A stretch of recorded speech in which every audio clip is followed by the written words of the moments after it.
Sama-sama ang pagkilos kailangan para sa mas maigting na pangangalaga sa kapaligiran ngayong Earth Month ay naman kay Senator Loren Legarda. Detalye na balita mula kay Raymond at pa sa RH28. Raymond, good morning.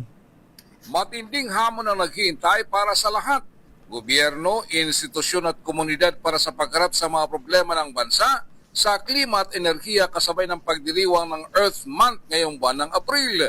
Ayon kay Senador Loren Legarda, mahalagang nagkakaisang pagkilos o whole of nation approach kasunod ng pandaigdigang krisis sa enerhiya dahil sa pagtaas ng presyo ng langis, kakulangan ng supply at geopolitical tensions.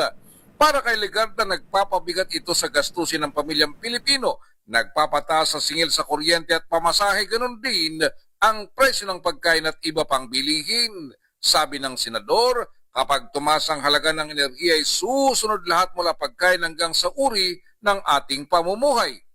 Kaya ang pangalaga sa ating kalikasan ay hindi nahiwalay sa pangalaga sa ating ekonomiya at mamamayan. Para sa kanya, dapat ay bumalangkas ang Pilipinas na mga programang tutugon sa tumataas na gastos sa enerhiya at mga sakunang dulot ng climate change alinsunod sa pandaigdigang tema ng Earth Month na Our Power, Our Planet. Dapat nating pangalagaan ang planeta nagbibigay buhay sa atin, ang malinis na hangin, malinis na tubig at isang malusog na kapaligiran ay makarapatang maprotektahan para sa lahat ng Pilipino. Kapag nasisira ang ating kalikasan, ang unang naapektuhan ay ang ating mga pamilya.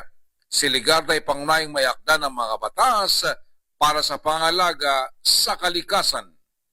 Ito si RH28, Raymond Dadpas para sa DZRH, una sa Pilipinas, una sa Pilipino. Maraming salamat, Raymond.